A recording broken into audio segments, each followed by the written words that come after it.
Hello, everyone and no one. Welcome to another Talking in the Void. They can't hear you yet. No, that's why Now we're they talking can, to but you. with me as always is Tier Alexander. Tier, how you doing? I don't know. I just walked into something. Well, but I'm good. And That's join us called a door. or a wall. Yeah, I'll bet. Just Trying don't to- let it hit you where the good Lord split you, man. Trying to no clip out of here. But join us as well as Angela. Angela, how you doing? Hi there. I'm doing okay. How about you? Yeah, not so bad. We got Will at Forge with us. Will, how you doing? I didn't hit the door or a wall. I somehow managed to hit the ceiling. Oh, wow. And then joining us as well is Mitch Nemo. Mitch, how you doing? I was offered a job doing voiceovers for a porno movie. So basically, all I was gonna be saying majority of the time is "oh fuck, oh fuck." Oh yeah. Oh, no. Giggity, giggity, goo. That's a terrible porn movie. Why would you? So Oh, actually, no, I just conceptually, voiceovers for porn just amuses the hell out of me as a concept. yeah, he's dubbing foreign porn. Oh baby. Oh yeah. Oh. Well, no, you're that doing wouldn't it be so the right. voiceover. I mean, it would be narration for the deaf. No. And he That is- inserted it. That is truly a terrible concept. I know. That's And why it's so Debbie funny. got down on her knees and hit him with the old Ham Hawk 3000 suck and tug. What the fuck? Then Jim bent down for the soap. He didn't know what hit him. Wait a He minute. Wait, woke hold up on. 6 hours later in intensive care. So to go into what I kind of but I'm glad Mitch is here for this one. So we talked about it and we saw the trailer for it last night. Mitch, are you aware of the Backrooms horror series on YouTube? Back rooms? Yeah. Yeah. Started out as someone took a picture of a convention center when it was entirely empty, no desks, just the walls. And then that got put onto 4chan, which somehow got to a creepypasta, which several people have tried to make things about it. And then one dude made a series out of it where he started with just using the system Blender and then threw like a VHS scene thing over it to kind of help hide imperfections, and that kind of became the shtick. Like when you say through VHS, seeing things over it, like tracking lines and things of that nature. Yeah, Okay. tracking lines are like the grain.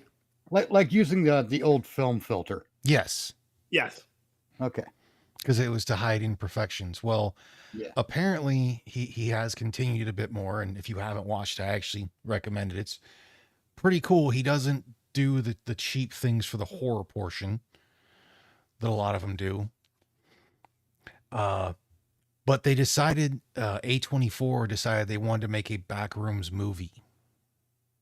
Oh God. Ooh, Oh, that could be good. Well, It looks good. What's good about this so far is the person they have directing it is also the person who made the web series.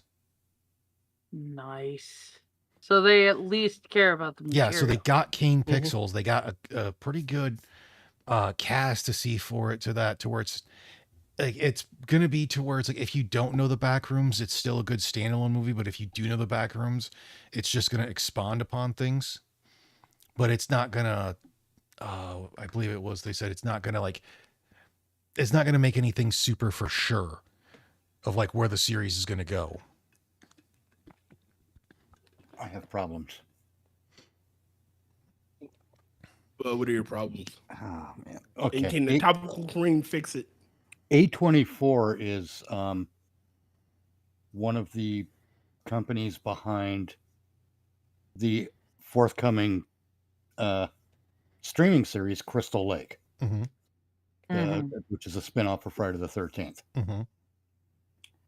which is they're meant to be the telling of Pamela Voorhees' story, at least in the first season.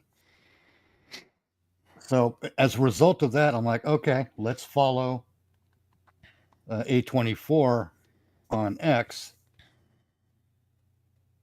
And over time of seeing the stuff they post, and what they post a lot of movie trailer stuff, Mhm. and just scenes from movies in general, of their productions and whatnot. And everything I've seen from them has been plotting and boring, Hmm. and not in a fun way. I mean, there's plotting and boring like The Room with Tommy Wiseau, Yeah. Ugh. but that's Mhm. notoriously bad, but also in a very entertaining way. Yeah. It's almost genius. The The Legend stuff of I see Uchi. from A24 is not that. It's Pedro Pascal and Dakota Johnson. Hmm. I have nothing against Dakota Johnson, but she's not what I would call a charmer.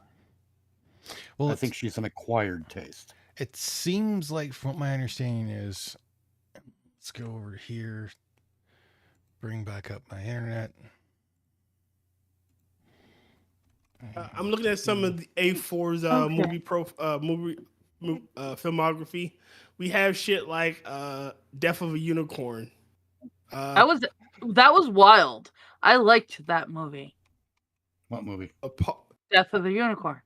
A father, Paul Rudd, and daughter, Jenna Ortega, accidentally hit and killed a unicorn while en route to a weekend retreat where his billionaire boss, Richard E. Grant, seeks to exploit the creature's miraculous cure powers.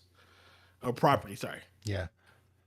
And then you got shit like Becoming a Guinea Fowl. Okay, don't. What?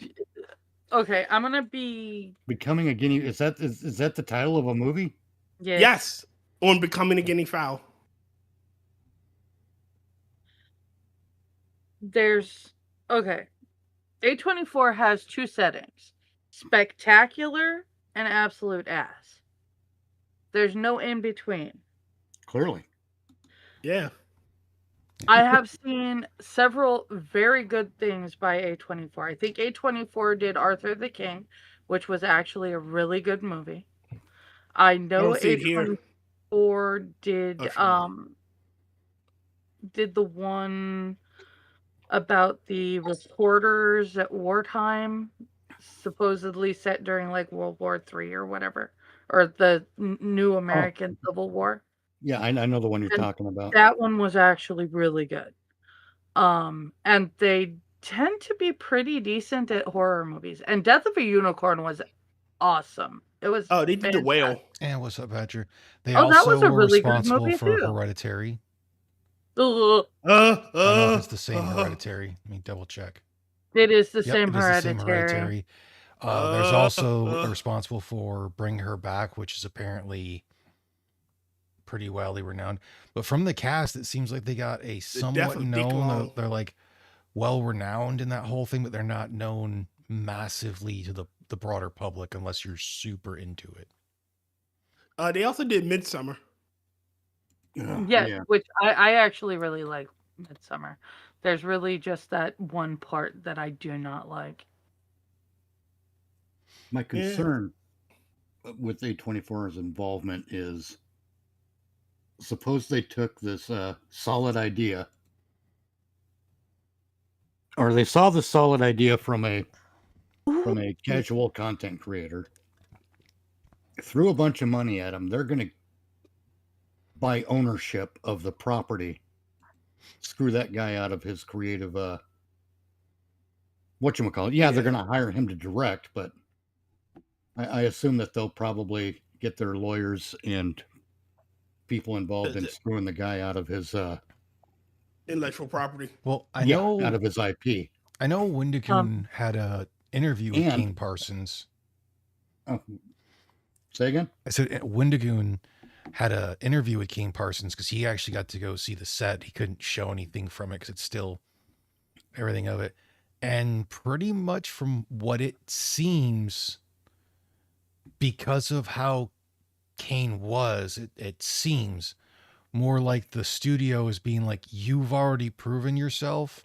We're just going to step back. Like, we pitched the idea to you because we wanted to have you do it because they loved his idea.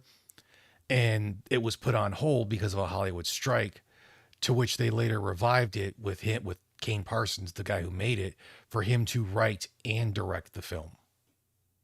Well, that's fine. And I think they'll exploit him every inch they can. Most of Hollywood does I mean, that. that's just Right. good business.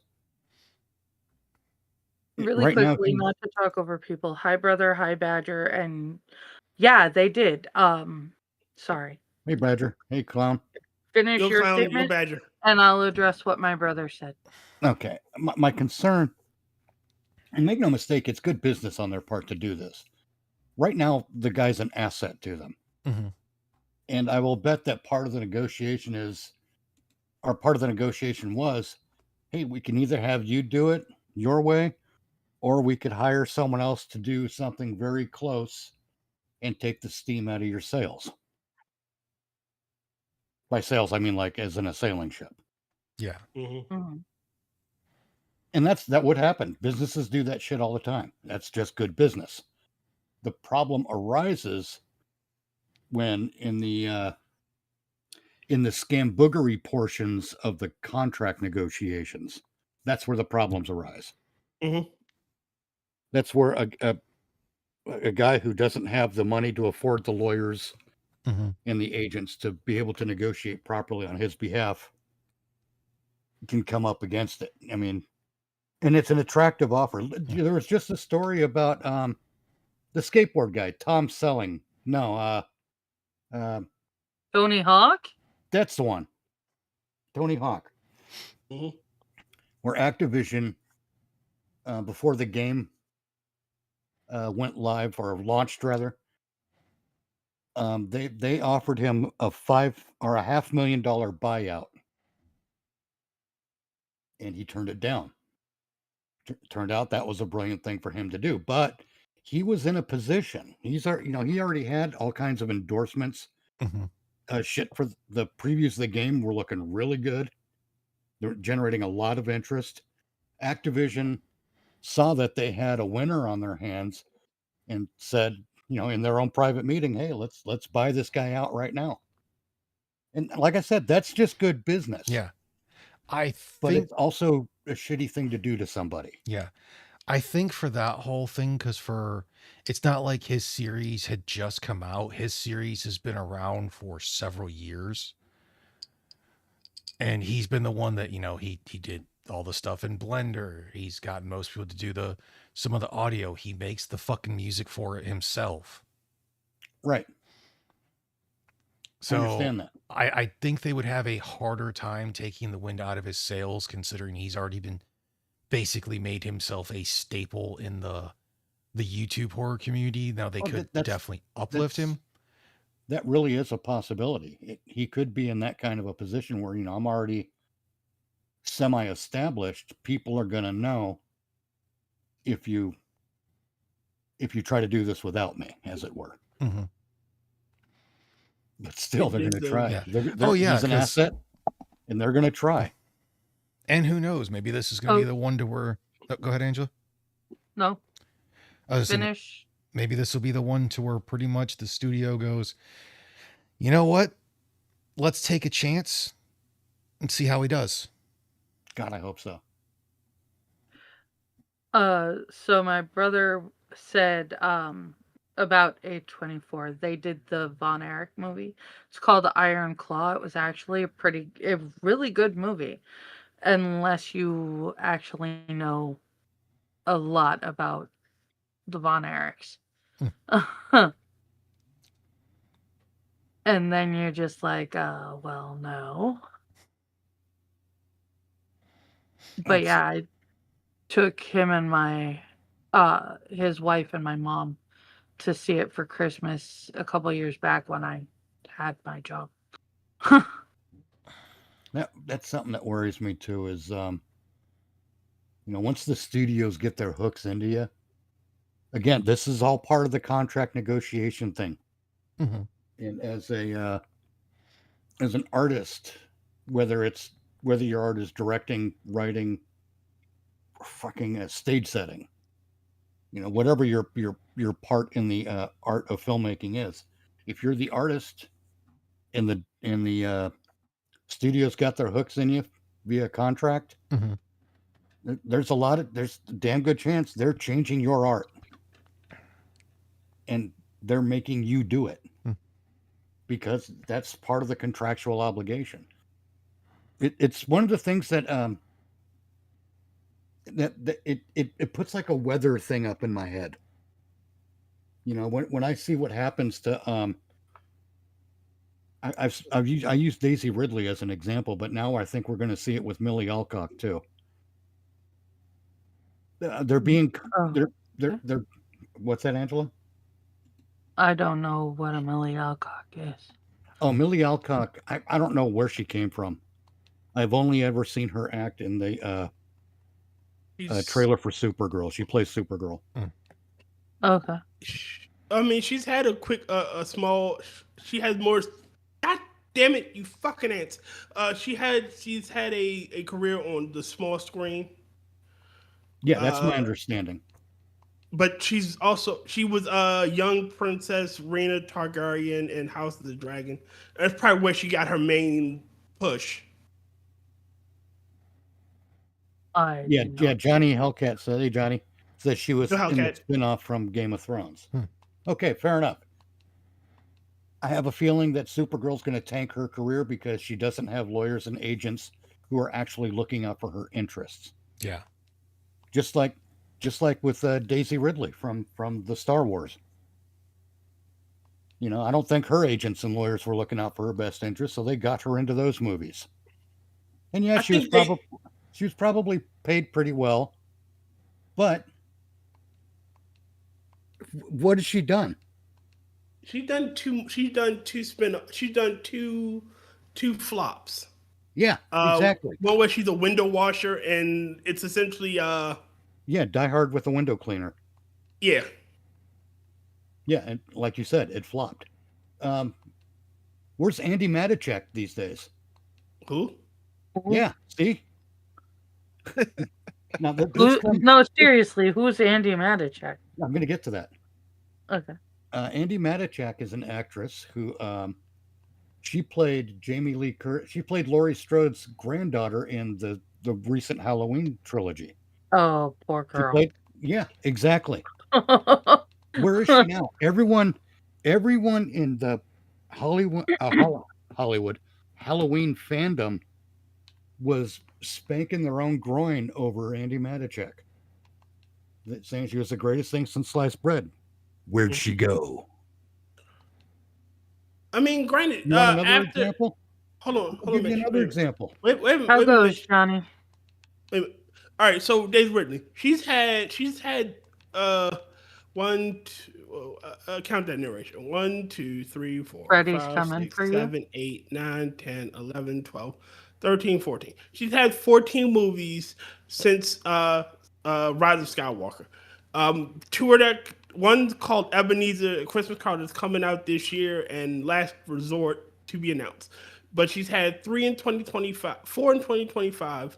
She's had 2 in 2024, 3 in 2023, 1, 2, 1 in 21, 22, and 20. She's only had 1. So she's had a pretty decent career, but nothing that fucking says major star. So the Well, big honestly- question though is how many of those were actual like successes and everything? How many are not just like It was a derivative- short film. you know, derivative reworks. Hello, another Christmas Carol movie, and such. I mean, really, what's it when you're dealing with it's more than just the have they been in more movies and everything. Were the movies Worth it. Well, yeah, you know what? Uh, Was she in so many of the? Wow. Let me try this in English. Was she in so Novel many idea. movies because they thought she added value to the film, or because her price is low because of what Star Wars did to her career? I don't know. or some combination of that and or contracts work two ways. Hold Yeah. on. Andrew's trying to say something. Like, Yep. keep. I was going to say that if you want honesty, I think the thing that's most likely to get her career back on track will be A Christmas Carol, because if it takes a lot to fuck up A Christmas Carol. We're talking gonna the see modern that. entertainment business. They'll find a way. I want to. I need to see the last duel with Adam Driver. The Well, see, last Adam what? Driver, that's an interesting example too. He's respected, but he's never really he hasn't hit it big, has he? Well, before he was in some pretty good fucking movies. He That's was what I in mean. I He's Loved respected. Lincoln. Yeah, I'm like sure he was he in says hi, Lincoln. Johnny. That's about it. But I love fucking Lincoln. Oh, that other example, I promise you, Mia Goth. Say, Tier, I really don't want to know your relationship with Lincoln. I recognize the name on that Mia, one. Mia Goth from the X and Pearl movies. No. Oh.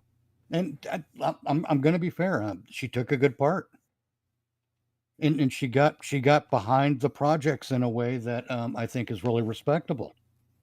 But the only thing that she's done since then that has had any kind of actual notoriety is Guillermo del Toro's Frankenstein, which is more aesthetic over substance, to be honest. He's gonna be in the Odyssey coming up, which is gonna flop. Yes, it is. Point being, Matt Damon is Odysseus. getting this back to my point, overall point being the contracts and the negotiations, and are the agents really working for the actors? Are the lawyers really working for the actors? Because if I were representing an actor, I would want that actor to have a look at the script, and I'd want to look at the script. And if I looked at the script and saw that the script was a piece of shit, if I saw what Kathleen Kennedy was doing to Star Wars, and I recognized that as a big piece of shit, I would suggest to my actor who I represent, no, stay away from this. It's a bad move. Yes, you'll make a bunch of money up front, but I think But this it's is gonna going to tank. tank your career. All right. To be fair, no one thought that that Star Wars was going to tank a career. Everyone thought. I'm pretty sure when they went in, they didn't think it was going to be crap. There Like, were two major clues that indicated it was going to be. well, no, not. The first clue is JJ. The second clue is Abrams. Well, again, going in, Star Wars is a franchise. It's huge, it's beloved. It can't fail. And then I'm pretty sure people saw that her agent started like, that's going to blow her up. We're going to sign this 3-movie deal. She's going to be essentially the main character. We're in the money, kid. We got you this. I kind of agree with you. I think the agents and the lawyers were seeing a big payoff for themselves, in which case they were not representing their client. Yeah, because but they also saw that, again, this is going to blow you up, because again, here is Star Wars. It is 6 movies currently, and then it's a shit ton of other projects they can spin you off. And if you do well and you're loved, they can spin you off into your own like TV series that will set you up for life. You get your own fucking spin-off movies. Yes it and can be no. a big thing. Yeah. Honestly, yeah, well, I understand what you're saying, and I halfway agree with it. There's one flaw. J.J. Abrams had already wrecked Star Trek at that point. And in all honesty, if you look at the legacy of Star Wars, while it makes a person named, if you look at the original series, who actually went on to have a very, very high promising career? Harrison all Ford. of them actually had Harrison Ford. All of them had decent careers. Yes, also, but theirs weren't. Carrie Fisher and Mark Harmon's weren't near as big as they should have been. Again, Carrie that's Fisher, but I think that's more down to her drug use. Yes. To be honest. but But then if you look at going to the count- lot of hold good on, look at the roles, too. prequel series. None of them really, other than Liam Neeson being in one of them, none of them all of a sudden went to a whole bunch of stuff after Exactly, brother. That's what Mitch is saying. I'm going to counter that one again. You're using the first two the first series main actors versus the what's the word I'm looking for? Again, That's the New original York trilogy, the sequel trilogy, and the prequel trilogy. you're using the original trilogy, and again, when it started, it was a phenomenon. It was high profile, and Mark Hamill did get a lot of roles from that. People did hire him, and now here's years later where again there haven't been a Star Wars movie in ages. Fans are hungry for more Star Wars because it is what it is. It had the TV shows, it had the cartoons, it had a shit ton of fucking books. The It Christmas had special. don't talk about the Christmas special. We don't talk about but that. it's still, but again, here's this massive thing, and I'm pretty sure again her agent sold her on it. If you're the main character, which you will be, you'll be set for life. And then you're working with Disney. Once your foot is in the door with them, the sky's the fucking limit. Yeah, but Disney what was has also Disney on a thrown her downward lately? spiral at that point as well. Well, Disney hadn't the death spiral for Disney did begin there. Oh no, the death spiral for Disney was present back in the 90s. If you were paying attention, A little kid back then probably wasn't paying attention. probably not. I was a little bit older, but I was watching. I mean, I wasn't. I was watching the way people reacted to it. I was watching how, oh look, this movie has a song and that movie has a song. Oh, this is going to dry up, and when it does, it's going to be fast, and it has. Mitch has ever been the cynical brat. Well, yeah, Mitch was born cynical. yes. Doc, You need to be. I wouldn't say I'm necessarily cynical. I would say I'm skeptical. I'm certainly skeptical. I question things, fair and enough. I'd say with damn good reason. I'll give you an example. Again, I have got examples falling out of my ass tonight. This is scary. I should wipe that. Wow. Ew. Yuck. I should alter my diet. I forgot what I was exampling. Oh, I question everything. And I give advice based on my answers to those questions. If you guys noticed the latest thing with YouTube, all the demonetizing for inauthentic content using AI to AI do so, Yeah. and what's everyone doing? Everyone is giving YouTube exactly what it wants. They're begging YouTube for relief. Begging. You see it on Twitter all the time. They're just begging YouTube. That's why I'm not When on what YouTube. they should be doing is saying, "All right, YouTube, Okay, you want this is what you want? You got it." Everyone should be giving YouTube exactly what it wants. A platform The free finger. of creators. Everyone should be migrating. Whether they demonetize you or not, you should be migrating. Whether you have an established history or not, you should be migrating. If your established history is worth a damn, people will follow you. That's why I made the move to Rumble years ago. Because I saw what YouTube was. I asked questions.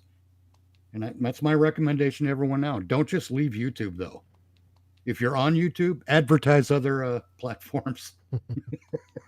Yeah, I still need to go Use through and YouTube update my YouTube to make or my other Rumble channel. platforms great. Mhm. That's what I think everyone should be doing. YouTube wants to fuck with everyone. Well, everyone should fuck back. Instead of being on your knees with your mouth open, begging for YouTube to stick its dick in.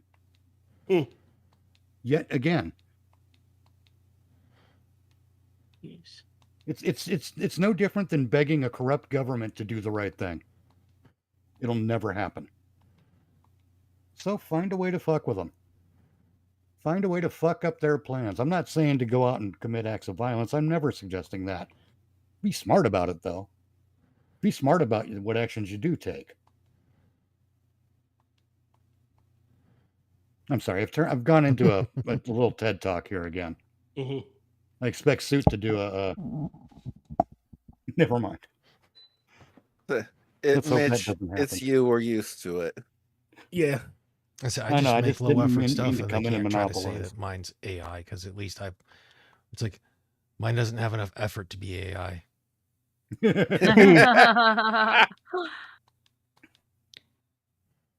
is AI adjacent.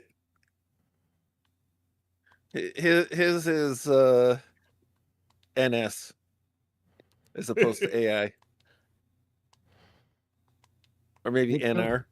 The thing that Mine's kills is me about DOS. the AI argument is that every time I ask someone, how is it different from me being inspired by another artist and some of that influence making it into what I produce? How is that any different from AI? And they just go, it's different. Elaborate. Yeah. Tell me why it's different. Tell me how it's different. Convince me. I'm asking to be Typically, convinced. from what I've seen, is for a lot of them's use of AI is it's an exponentially lazier aspect of going about it. So instead of actually putting forth more effort to actually learn the legitimate trade, it's trying to take a shortcut. And for some cases, they have the people that aren't claiming like I'm using this as a shortcut because I can't do this. And others are like, oh, well, since I can do this, I can basically do that. Oh, you're suggesting it's a Guitar Hero thing. Kinda. Because I mean, my issue with Guitar Hero is that I'm a guitar Why player. play a game when you can learn the actual guitar? Well, no. There's two ways I look at Guitar Hero. One is for people who never have the time to devote to develop the ability to play, and who treat it like a game. Great, that's fantastic. Mhm. But for people who think that because they played Guitar Hero successfully, who suddenly think they're musicians, you're really not. No. No. You're especially not a guitarist. Maybe you have a musician in you that needs to get out, but Guitar Hero is not a way to unlock that door. It's a way to lock that door. I'm a guitar player, rarely and poorly, but Yeah, that's why, like Johnny said, I had it on my Xbox.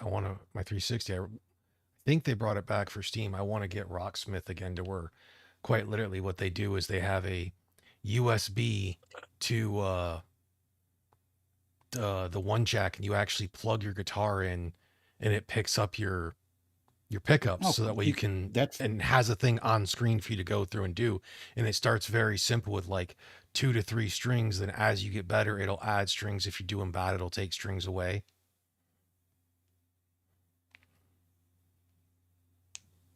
Clown, you're missing my point, I think, a little bit.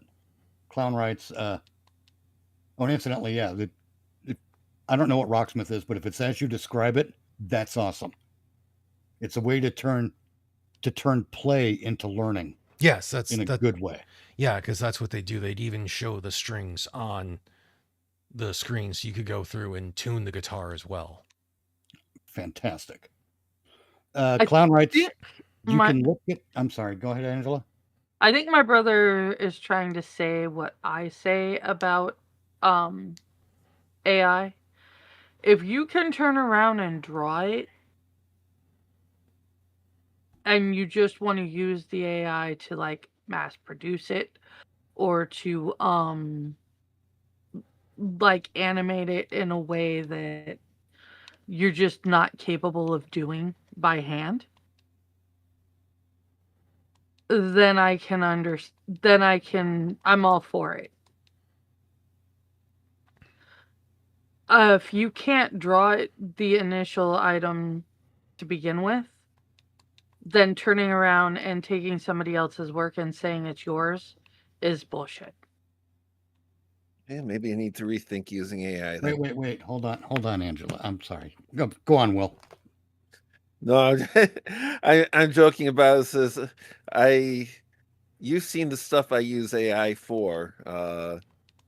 Joke memes, occasional holiday things, and what Angela's seen is have taken some of the stuff that I have done and then told Grok to like reimagine it and make it live. And have some pretty impressive results from that. But that's Grok taking my work at my command and saying, let's see what additional we can make from this. Yeah, and that's what she was saying it was cool. It's if you're basically using it off other people's work and then claiming it as your own. I would almost say it's probably akin to like more of the aspect of how some people thought they were a DJ because, you know, they go through and they basically create a playlist of music that they didn't create, and they're like, "I'm an artist." No, you're a record player. There's a difference. Now, if you're going through and you're changing the way the transition from one song is to another, adding an extra beat to it, adding and doing other things, that's more of a DJ. Right. And the thing, Angela said something that raised my ears a bit. I wouldn't tell an AI make a Rockwell style painting with Michael Myers as the focus, and then claim that I created art. That's the thing. I think that's one of the sticking points is I don't claim that I'm creating art when I'm not creating art. Yeah. With the song I did, I lay every claim to the lyrics. Those are mine. I wrote them. But the music, I let everyone know up front that music is AI. The performance is AI. I wrote the lyrics though. Those lyrics are mine. I will not lay claim to work that I didn't produce. I just picked the style and said go. Like I think that's one of the major sticking points is that is how we claim credit for what we do and versus what we don't do. Yes. Yeah, but in that case, you did something. Well, yes, and then you asked AI to do something to bring it to life. Yeah, exactly. But you made something. Well, let's examine this a little bit further because how many artists out there, painters? Let's go with painters. How many painters out there have a style that is consistent with Van Gogh's color palette? Edward Hopper's style, and Norman Rockwell's mood. So you probably don't get why I laughed there, Mitch. I have not studied any other artist style or anything like that, and about a third of what I do is deliberately intentioned to take and set any classically trained artists into having seizures. Well, yeah, that's kind of what I'm doing here. The thing is, Will, if I showed you Edward Hopper's Nighthawks, you'd recognize it instantly. Is that the one at the diner? Yes. Okay, yeah. See what I mean? You'd recognize it instantly. But if I'm the guy who as a painter myself, which I have done, Bob Ross taught me how to paint, so take that. Happy little bush here. Yeah, there's a lot of happy little things going on in my paintings, mostly silhouettes, and they're all creepy. Bob Ross taught me how to paint too, but I was a bad student, so I wasn't a great happy little creepy silhouette. Mitch is going to have creepy little silhouette in the woods and things like that. There's a little creature out here watching you. Maybe it just wants to eat you. Maybe this wants to steal your socks. We'll I just don't walk know. down this path and find out. Well, that's like No, when it but comes I to don't- making art as If, well. if as a painter, I combined those elements into a new, I hate to say paradigm, but into a new thing. How is that different if an AI does the same thing? I mean, if I tell the AI to do it, yeah, I probably can't paint at that level that I'm describing, but it's still my imagination at play that tells the AI to do it. And then after that, further tweaks it to make it look like I want it to look, or to make it match the vision in my head. I was gonna say, but you painted the initial item, right? No, I didn't, You just because I okay, can't paint at that's- that level. I can't consciously paint combining those elements that way. But I can imagine where the influences of those other artists might affect my work. I can recognize that I like this color palette. I like the way this guy does lighting. I like the way this other guy does perspective and surrealism. And Sitting if here I like being, all of those things, then they'll probably combine in me subconsciously and show up in my own work. Now, if I tell an AI to do that, an AI still did the painting, if you will, assuming the AI could handle a brush, but it was still my concept. It was still my imagination. Yeah. So, I think that's why I think AI is just another tool. And it's a question of how it's applied. And further, it is a question of how we take credit for what we contribute to the work of art. Mhm. I will never say that I painted something that AI slapped together. I will say that I imagined it and I came up with the concept. I will admit those things, but I will never take credit for what I didn't do.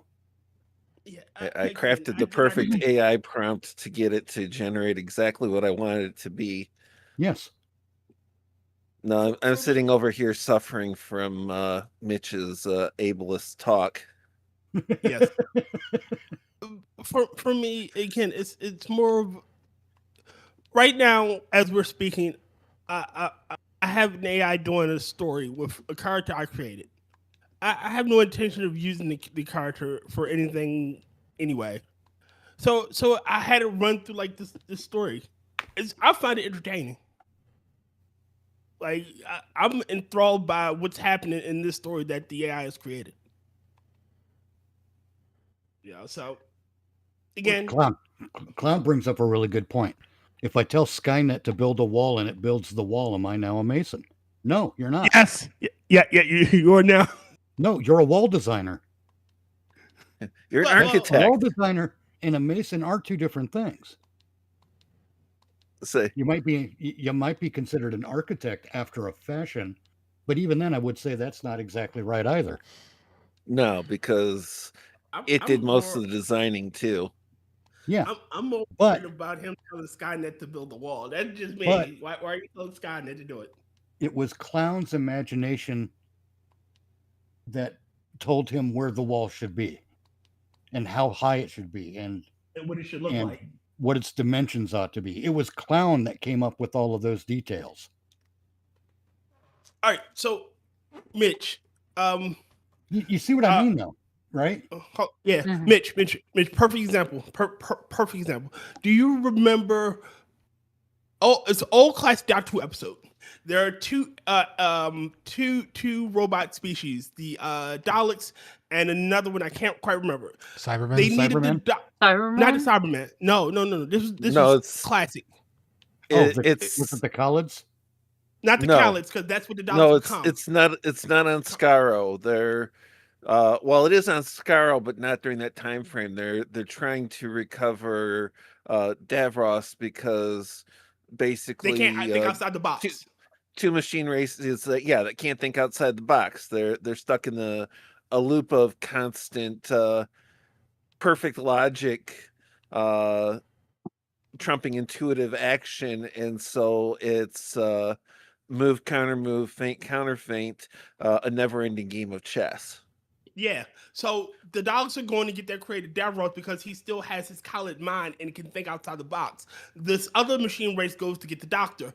And the reason why I bring it up is Well- because they're two machines trying to logic their way, and they can only work within their programming. They need an outside mind who does not think logically to imagine for them.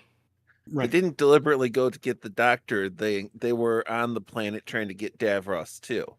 Oh, okay. Well, And alright. then they encountered him and were trying to use him to their benefit in the original mission. Yeah. Again, I barely remember. I don't quite remember everything that happened in the episode. It's an old one. I'm talking ancient. I know, but I've got that one on DVD and watched it less than a year ago. I want that Uh-huh. one. I got like all funny. I got all the Tom Bakers on DVD. What's really funny, Will called me an ableist. That's funny. You want to know why that's funny? Because you Why? have to be able to be an ableist.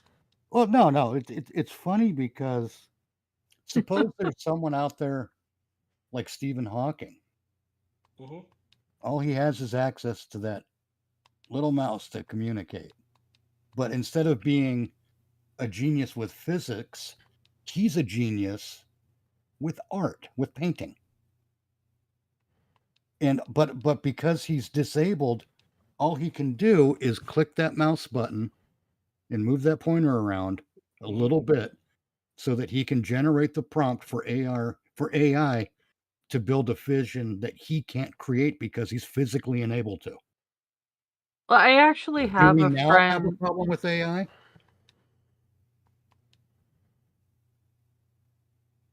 As soon as you said that, See- unfortunately, my mind went to the wrong place in that whole thing, and all I could think of was the first Death Wish movie. In the police station, the guy's like, "Where's my dog? You haven't found my dog. He paints the most magnificent pictures with his balls." See the funny thing, the flip side. I was calling you an ableist because the offhanded joke on all of your visualization talk and everything like that. Mm-hmm. Ah, Because trying to make trying to make art trying to make art with aphantasia is a hell of a drug. Well, But But yeah, my scenario does sort of change the way we have to think about it now, doesn't it? With someone in Stephen Hawking's condition being that kind of a visual savant, as if I guess. you realize he died like a decade earlier, and just the chair had become self-aware.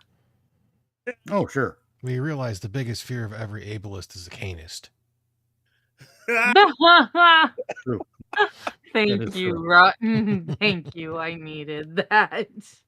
Yeah, if you hop over to the general, you'll see what some examples of what I was talking about for the took something I made and then told Grok to have fun with it. Like, I understand the folks who are pissed because their artwork's getting incorporated into AI without their permission, which is why, like, Adobe, I think, for Photoshop way back when, did their whole thing of like anything you make in Photoshop, they're claiming as theirs.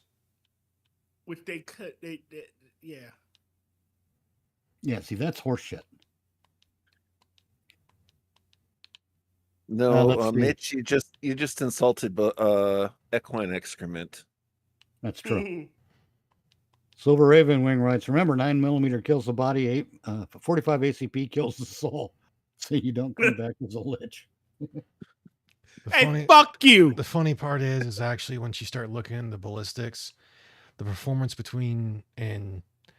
from autopsy, it's like from medical examiners and surgeons, the only one that starts to actually do more is when you get into things like the 10mm and like revolver rounds. 9mm and 45 in modern day ammo perform very comparably to each other until you start looking at strictly ball ammo.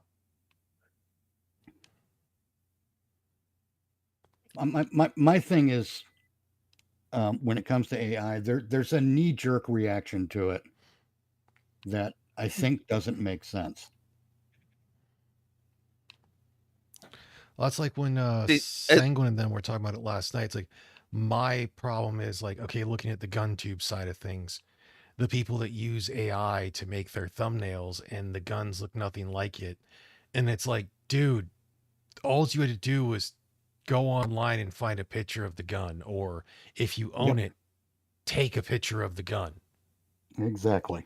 You don't need this whole like AI amalgamation that it's like, yeah, that's not real. That's Well, no, I something mean, from like Resident Evil game or Helldivers or some shit. like when I do thumbnails, I try to use as many assets from the film as possible, and then um, our own title branding for Never Watch Alone. And sometimes, not every time, I didn't do it last time with Transylvania 65000, but sometimes when I can get when I think it'll look better, I will go into Grok and say, hey, and I'll assemble the image the way I want it assembled, and then I will say, hey, Grok, make these words, retain their typeface, but give them a visual style similar to these other words, so that Like you there's did with Zoro the consistency Gay within Blade. the image. But Like it maintains all the same branding, if you know what I mean. Like what you did with Zoro, the Gay Blade. Yes. doing a little bit of finish and polish on it, not the Yeah, not full doing it. generative. Yeah, it's not And fully generative. I assemble all the pieces. I don't create any of the pieces, not really. But the assembly of them is the collage is mine. Let's put it that way. And yeah, sometimes the and, collage is very simple. Sometimes it gets pretty damn complicated.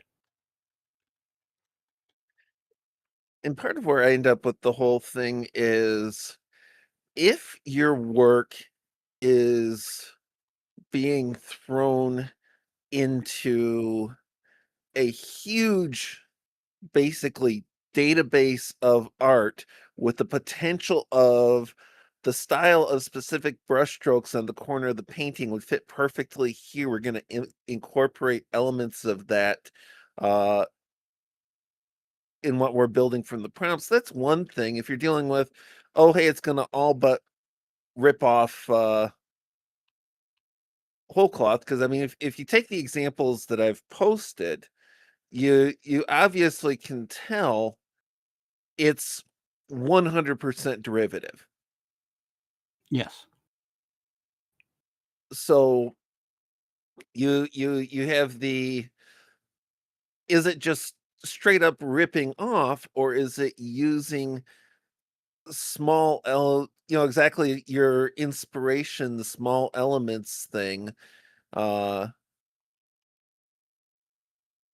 kind of build into a greater whole. And maybe you are scraping aspects and inspirations of 20 or 40 or 60 different pieces of art as Grok is building together this composite to a description that you have spent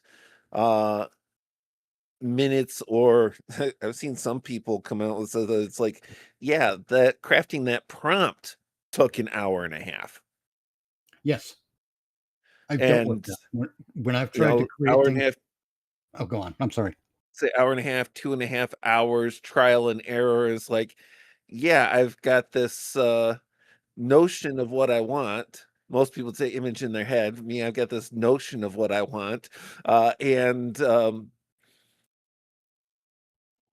you know, trial and error, try and fail, tweak, change this, refeed it through, and you get the, yeah, it's an hour and a half, it's 2.5 hours just working on the clearly descriptive prompt in all elements to generate the final result that came out. To fine tune it. Yeah. like I think I've gotten lucky with say the images I do for you guys and the DC Online characters. Like, yeah, if you look at the one I just did for bats, I had to re-go. I went in when the initial one they gave me had the font that didn't have the Egyptian hieroglyphs inside of it. So I went in and said, give me a font that combines the atomic symbols and whatnot in an Egyptian fusion, and Right. it spit out that. Hmm. But it is a constant refinement process. Sometimes I get lucky and I'll get like something I want to spot on. Like Mitch's, the one I did for you, Mitch, Miss Bamboozle. Madam Bamboozle. Yeah. Yeah, Bamboozle. First try, first shot came out great. Yeah. One and done. Like I looked at him like that looks amazing. It's like, yeah, fuck it, we're done here. Yeah, but I'll use the one I did for Will for your cat. You can see how I had to keep going back and changing small elements. Oh, make him black. Okay, well now make his uniform yellow and give him the instead of having the zoomy the lightning bolt, give him a paw print. So it is a constant refinement process. And I will never claim fucking like, oh yeah, look at all the amazing shit I did. I did this by hand. Fuck no. This is just for me and you got to fuck around with. This will never go out and I'll claim this like on a fucking t-shirt and try to sell it. Right. That's I'm sorry, I'm reading the chat at the same time. Silver Raven Ring. I can't fucking speak. Silver Raven It's Ring Caw. writes, all art is subjective, that is true. Policing art makes you no better than the Nazis you claim to hate. That's an interesting point, isn't it? Because that's kind of what's happening with the knee-jerk reaction. And I think that's the part I'm railing against is policing art. Because people have different capabilities. Some people have the vision and no skill. Some people will never be able to paint or draw at those levels necessary to convey the image in their head into reality. Yeah, I'll I never be sure able as to hell draw. as Just a can't. fact, or they just suck at it. Yeah, I will never be a good enough painter to match Hitler. Oh. Cute, well, cute. Bravo, good sir. But AI gives us, those of us with those limitations, the opportunity to see some of our work come to fruition. Mhm. And I'm not saying that like when, do you guys remember when I was designing the Burlap Man? Mm-hmm. Because that is such an original creation, I had a hell of a time getting even Grok, which I think is probably the better AI out there at the moment. Even ChatGPT. prompting Grok would not cooperate. Damn it! I got to the point I was asking Grok, "Do you understand English?" No. Then why aren't you doing the things I'm instructing you to do? So yeah, Because but what did Grok respond with? I'm sorry you're unhappy with the result. Perhaps you just blah blah blah blah blah. Mhm. That's what Grok responded with. A lawyer was involved in the creation of Grok. Lawyered. Mhm. But Grok could not understand that the Burlap Man's face is made of burlap, but all of the facial hair in the form of a beard, mustache, sideburns, and the hair on his head was poking through the burlap, which gave it an image of a face that is kind of faceless. Mm-hmm. And I explained that to Grok in many different ways, and Grok could never get it right. Even uploading the first image and saying, okay, this, however, change these aspects. I couldn't even fine tune it. I had to work with Kefke, who fine tuned it for me a bit to make it look almost right. because we were still working with Grok's base image. So yeah, Burlap Man never would have seen the light of day had it not been for Grok and AI. And not just Burlap Man, but some of the other aesthetics and it's not just his face, it's his whole outfit, it's his whole shtick even. Because Burlap Man is Jesus. is the psycho killer in the woods whose methods don't often vary. Because every time you see Jason Voorhees, they draw him with a machete, Mm-hmm. or a photograph is with a machete, but he's not always using a machete. Yeah. In fact, most of the time, he's not using a machete. He's using his bare hands. Or Yeah, whatever's uses his bare available. hands or whatever he's got handy. I still want to see the scene where he picks someone up and hangs them on a tree just pushes them into a broken branch that's pointy and lets the body hang there. While in its final death throes, jerking and gurgling and all that. Shit, I can't remember which one he did. I think it was we watched 4, so it had to be either 5 or 6, where he fucking takes one when that's in the 2 that's in the sleeping bag and slings them up against a tree. Oh, I think that was actually Jason X. Yeah, I know they did. That was a callback. Yeah. That was not the first time that happened. Okay. I'm talking about the first time it happened because that's when I'm really remember. He just fucking grabs them and they're in that fucking and he just right against the tree. Green Badger's like, that reminds me, I need to get a machete. It's a handy But tool to have. Burlap Man, For shaving. Gotcha. I think I might have already seen it. Oh no, I think it's the next one coming up actually. That would be November 13th for anybody he did that the is on. Girlfriend in 7. Thanks, clown.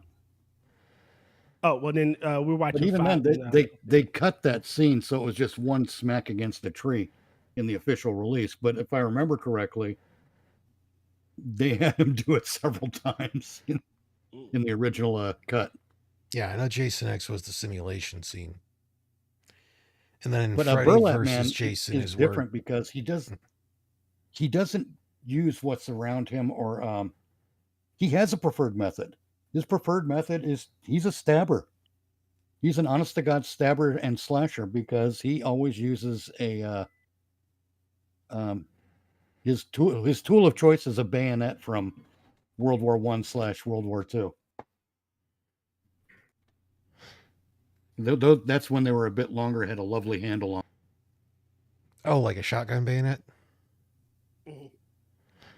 I'm not sure. It might even be more Korean War era. I'd have to look it up again. Well, because most of the bayonets from those time frames, other than on some of the Axis firearms, weren't near as big, except for when you look at the old Winchester 1897, I think, bayonet, which was damn near a sword. Yeah. That's the one I'm talking about. It's damn near a sword. But that's what Burlap Man uses because that's the era from which he was a soldier in that era.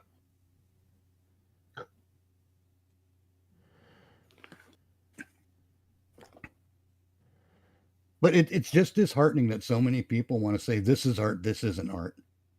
And then, not take into consideration, well, what's this person physically capable of doing? Yeah.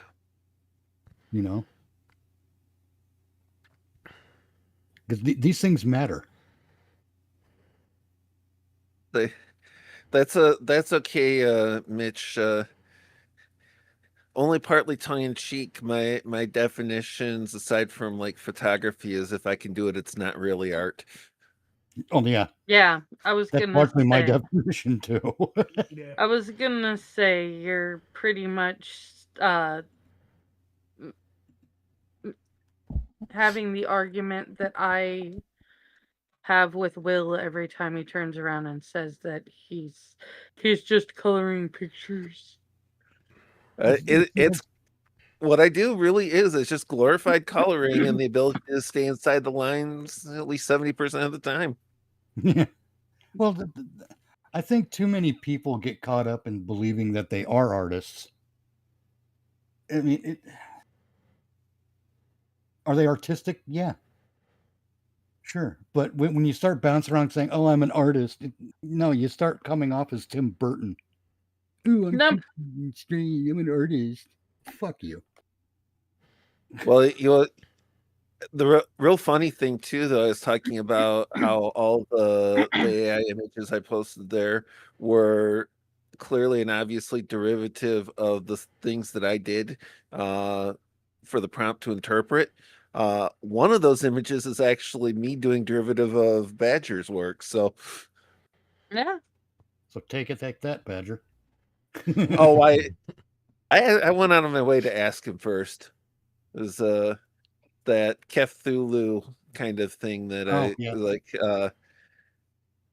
I'd like to turn that into a stained glass window, and I did. Oh, there's Freddy versus Jason had the fold that one kid in the bed, which was hilarious. That was ridiculous. well, see that's one of the things I don't like about anything related to Jason that we've gotten, any official stuff we've gotten related to Jason, is that they've gone kind of stupid. I mean, I'm perfectly fine with the creative killing. Mhm. I'm fine when it's lovely and gruesome. But you have to know when that tipping point is, where that tipping point is, because at some point it does begin to veer into the silly. And Badger, you make garages? Um, So he said work is being generous when it Oh, comes to garbage. the garage I make. Well, see, that's the thing. I know that I'm If I can do the earnest laugh, artistic in several ways, I can't do it. but I don't think of myself as an artist, Nope. because I think that I think you run the risk of believing something that is to your detriment when you start thinking that way. Oh, I'm an artist. No, don't be an artist. Just be a guy who paints. don't be an artist. You end up being Van Gogh and cutting off your ear. Well, no, it's not that. I I was bet you, I'm worried whatever. making a joke. Oh, I know you're making a joke, but I worry about what other people might take from that if they don't get it. They're doing this. oh. Yeah, understood. I was inspired by Van Gogh. Took the wrong inspiration though. Yeah. Yeah, Hey, he lost hey. his van. Hey, how come no one ever invented the Van Gogh razor for shaving? Or shaving.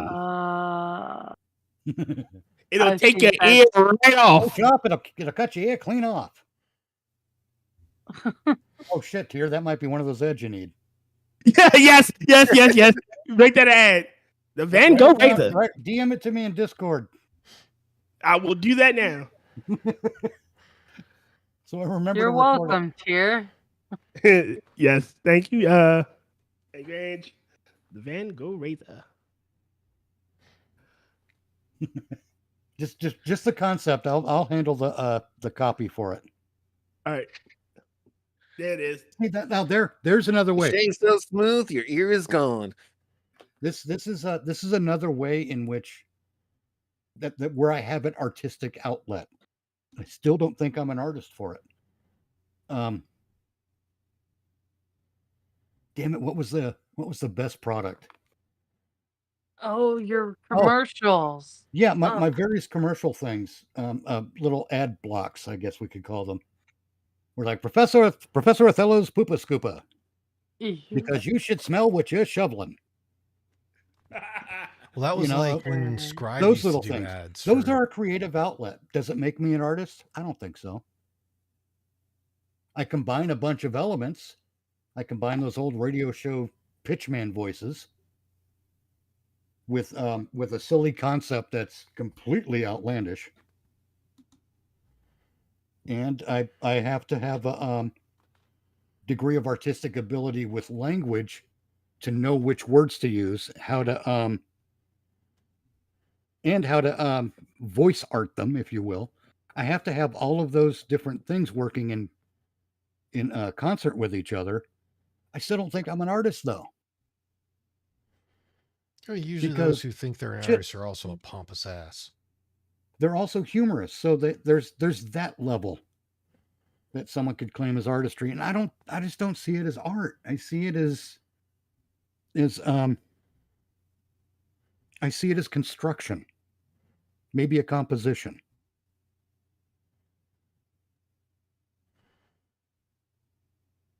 Big Belly Burger. Big Billy Exactly. Burger. I'm sorry, I'm reading them up too. Now everyone's giving me a fucking ads to read. Van Muffs ear protection for when you shave, or Van Muffs. Ear Madam protection Muffs for when you Mufflers. shave or get a haircut. That's deep, clown. That's deep. Wait Madam Wow. Muffs Mufflers. Wow. Try the new Vincent series Van Muffs. Ear protection for when you shave or get a haircut. Is your razor boring? Give it a little class. Get the Van Gogh razor. Certified to get the cleanest shave around. We all recognize that with the Van Gogh shaving razor or the Van Gogh shaving kit or whatever form it takes, we recognize that there's a nugget there that's worth expanding on and figuring out. Mhm. That takes creativity, and you could argue that is art. Does it make us all artists? No. Makes us all retards. No, it makes us all assholes in a way. Which is fine. I'm happy to be an asshole. I'm happy to be counted among assholes. Mm-hmm. But there's a certain pretense that comes with people who claim to be artists, and it's not pleasant, this pretense. It's pompous astum. It's what? Pompous astum. Yes. I would call it pompous ass hattery myself, but you're right, it is. It's pompous assdom. That sounds like a particularly vicious form of hemorrhoids, actually. It really does. It's hemorrhoids that brag about it. Mm.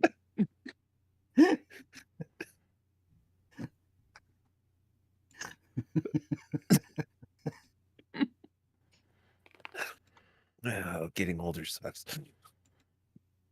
Yes, it does. I'm sitting here like, That's right, man, Thanos I Much has need anal loop. information, Will. Yeah, remember, Professor Othello's anal loop, because true love is elbow deep. Get your ring finger brand ring finger cling here. Mm. God damn it. Ring finger, shuttlecock, and what was the other one? Mistletoe. Mistletoe. Oh Yeah. no! I forgot about the mistletoe. Ring it's no finger. match for my toe missile. Again, you see, the problem is you get the ring finger first, and then it progresses into shuttlecock, and then it escalates to mistletoe. See, I think two of the best advertising. Wow. That is Anal what you polyps, please said. try pompous astum. Sorry. I think two of the best advertising slogans. One of them was "Make 7-Up yours." Yeah, make that Huh? up yours. Make 7-Up Say- yours. If that's brilliant. The other brilliant one: don't forget to shake your yoo-hoo. Oh God!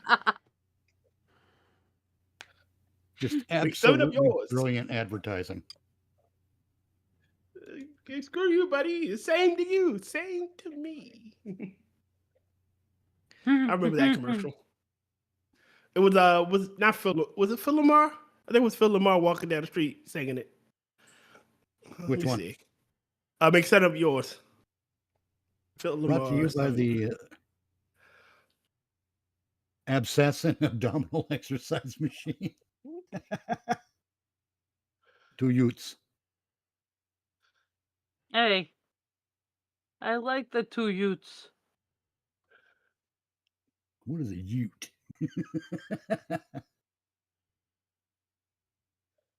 I was kind Yeah. of partial to I shipped my pants.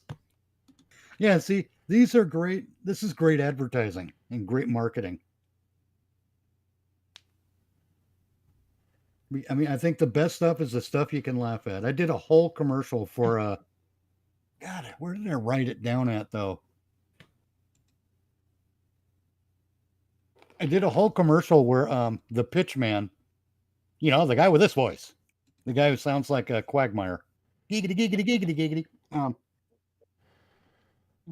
He breaks into a I say breaks in, but he bursts onto the scene when a husband and wife are sleeping. Oh no. It is Philomar. All right, so I just watched the commercial. It is Philomar, and it is mixed up of yours. That's Are you, Oh, no. Silver Raven Wing, are you talking about Wacko from the Animaniacs? Animaniacs. My bottom hurts. Good night, everybody. I remember that bit where it's like, my head hurts. And they gave him The cartoon stuck in your eye. Five My tooth hurts. fingerprints. The cartoon is, my bottom hurts. Good night, everybody. Let me get search for prints. I found prints. Fingerprints. No. Fingerprints. I don't think so. I don't I don't think think so. so. I love that joke. oh, Oh, Christ. God. I love those kinds of advertising things. They're so much fun. But anyway, Pitchman bursts onto the scene when it starts off with a husband and wife in bed, lights out, and it's clear the husband's up to something. Oh, this And the sounds wife like a wakes up Democrat and- campaign ad. The wife wakes up and says the thing that all women have said in this scenario. Hey, what are you doing back there? Mm. And then the pitchman bursts onto the scene with a whole pitch about, are you tired of this response? Again, try Professor Othello's anal lube. And it goes through a whole Oh, commercial Oh. about it. He gets the woman's name wrong every time he says it. Her name is one thing. He keeps calling her Diane or Shirley or Mhm. whatever, but he always keeps getting her name wrong. But no one ever acknowledges it. He just keeps getting it wrong, and then out of the scene he goes and leaves the couple to their business, having pitched the Professor Othello's anal lube. mm. I know I've watched Okay. enough weird ass Because YouTube. true love is elbow deep. Because in that situation, he's like, "What are you doing over there?" All I can hear is me can. It's so floppy. Oh, God. jeez. Oh, God.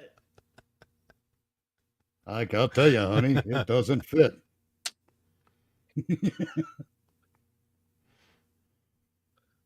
Remember, kids. Are you going somewhere with that? He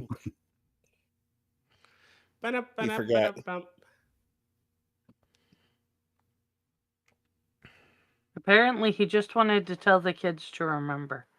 Yes. Yes. Either Well, that or he wanted to make sure that the lady didn't forget her kid this time. Oh, I mean, it's past 10 o'clock. Do you know where your kids are? Wish I could apparently find she one. didn't. Did you forget you have a son? Oh, here's one. I found a few. I found a few of my old ad spots that I came up with. Professor but- Othello's hot sauce turns fall play into a medical emergency. Whoa. Christ. Professor Othello's colostomy bags. Because you're so full of it, you need extra carrying capacity. Ugh. I actually like that one from Silver Raven Wing. Ask your parents if Rule 34 is right for you. Ask your parents if Rule 34 is right for you. No, that should be this voice. Ask your parents if Rule 34 is right for you. Yes. That's it. Yes. Then there's Fuck it all. I'm proud of this one. This one amuses me. Professor Othello's sports bras, because no booby trap should leave you hanging. Oh, that's perfect. See, there's actual work that goes into those. There's like mental what do you call it? Those actually demonstrate craftsmanship. Yes. Yes, but they didn't start out the way they've ended. They start out as like with the Van Gogh shaving thing. We know there's a nugget. Let's play with it, see what kind of phrases we can turn on it and whatnot. And We found a nugget. Now we've got to do a lot of digging and refining. well, also you have to find the voice for the piece that for the advertisement you're doing, because like there are different things. Ask your doctor if "damn it all" is right for you. That's one kind of presentation. But then there's the 50s or 40s and 50s pitchman. That's a completely different thing, and you have to use different words because of the way you're speaking for it to flow out smoothly and quickly. Yeah, because it wouldn't really work with like the No, Ben I'm not Stein talking bit. about a laxative. I So you was wouldn't wanna be going like- to Like, do you suffer from dry anus? I don't remember what the lube was called, but it's like try Uncle Bob's anal lube. Yeah, see, there's the ask so and so if this is right for you. There's that voice. Then there's the other voice. It's similar, but it's a different thing. Where it starts with, "Has this ever happened to you?" Mhm. Do you You know? know, you have a commercial. You got the all the people using the clapper. Then you get to the old lady at the end who claps her hands so hard she falls out of the bed. Then she presses that life alert button and says, "I've fallen and I can't get up." And then the lawyer comes on screen and says, "Has this ever happened to you? Mhm. You may be entitled." Help me, lawyer man. No. You may be And entitled to then after compensation. Then after that, some Viking shows up on screen singing, "I have a structured settlement, but I need cash now." Did you Wentworth? I just think it'd be funny if they did all of those commercials in one shot and made it a whole fucking story. Yes. Then get to the end of it and you just have it at the end. See? So easy a caveman can do it. Yeah, exactly. The longer you can stretch that advertising story out, that fucking late night infomercial bad advertising into one solid that or- story that makes sense, you're onto So- something. Yeah. The funny part is That it's or like for daytime the TV. a lot of the infomercials and that the product wasn't designed for the average person. It was designed for someone with a disability, Oh yeah. which is why like the people just had to over dramatize it. Oh yeah, like the people who can't open a carton of milk. Yeah. Or what was it? I don't remember if it was called like the Snuggie or whatnot, but basically it's like putting a robe on backwards. Yeah. Snuggie. Yeah, that was the Snuggie actually always- meant for like folks who are paralyzed. They can still kind of have a jacket without having to try to go through the process of getting a jacket. Right. Doesn't hurt that they're incredibly comfortable. No, it doesn't mean they can't sell it to the average person. It's just they were designed with someone else in mind. Well, yeah. I actually had a clothing concept for couples. God. This is our get Kind along of a shirt. gag gift, but also not. It's basically an oversized cozy sweater thing Ooh. where the couples it's basically a sweater that's conducive to cuddling, where you don't have many layers of clothing between the couple. I'm not saying you get in there naked. You could, but you don't have to. You can get in there just It's in a your snuggler. regular clothes. It would. I can't remember. I didn't really ever come up with a name for it, but it would be a cuddle something. I know that. The cuddle The cozy. cuddle bug. The cuddle bug. The cuddle cozy. What was that, Angela? I said the cuddle cozy. Oh, okay, yeah. The cuddle cozy. Along with our other product for your children. This is our get along shirt. I get along. But the get along shirt's more of a punishment, Mm-hmm. The kids are just pissed off. giving you the side eye while they're stuck in it. Yeah. Are you two gonna get along? Yes. See, the shirt works. No, that's when Wow. you that's when you give the children a common enemy in the form of parents. Quit saying "Get Along." Now the Get Along Gang theme song stuck in my head.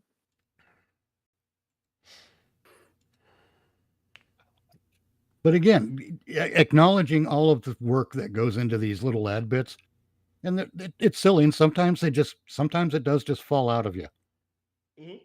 and sometimes you really got to work at it to nail it down so that you can perform it properly. Well, that was But like then there's the performance too. Actually, I forgot that part. I was gonna say that's like if you remember when Scribe used to make ads on Lords of the Night, and it only got where he had to stop because so many people started wanting to get like way too like they were giving him way too much graphics or it's like details instead of just being like, yeah, like look in your house or it's like at your apartment, whatever, find a product and then make an ad off that. They're like, no, I need to be set in this era, have this thing and this thing and this thing. And he's like, I'm gonna need a week to take care of this. Yeah, he burned himself out on Yeah. that one.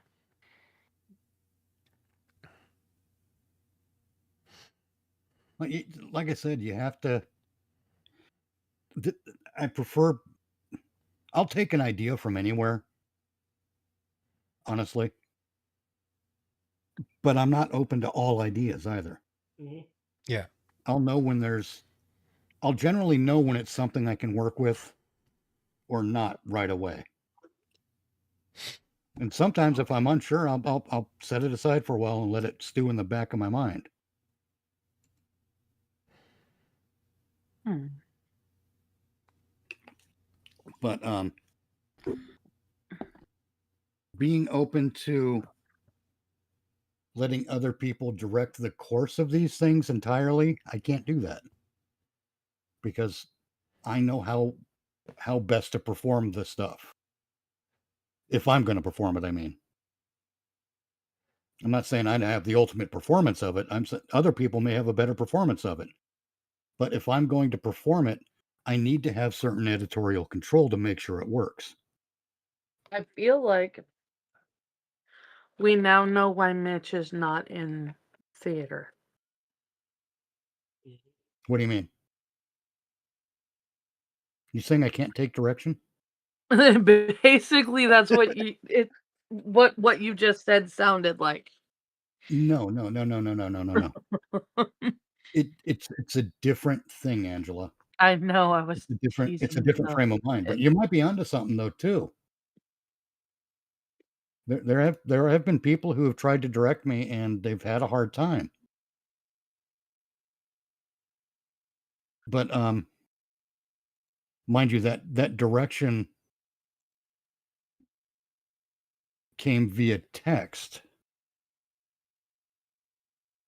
So something because it was a text direction instead of a vocal one, Mhm. I think something in my head didn't click.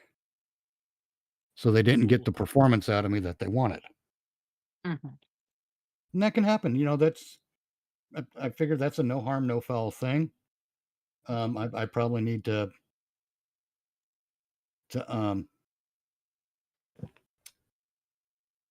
think a little more when I get a text direction, if you know what I mean. Think about it Mm. in many ways other than what I think I'm reading. Because there's too many things that can go wrong. The direction, by the way, was say it slower. It sounds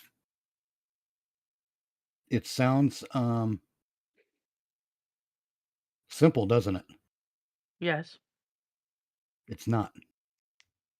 Because there are so many ways to say things slower. More space Yes. between words, lengthen the words.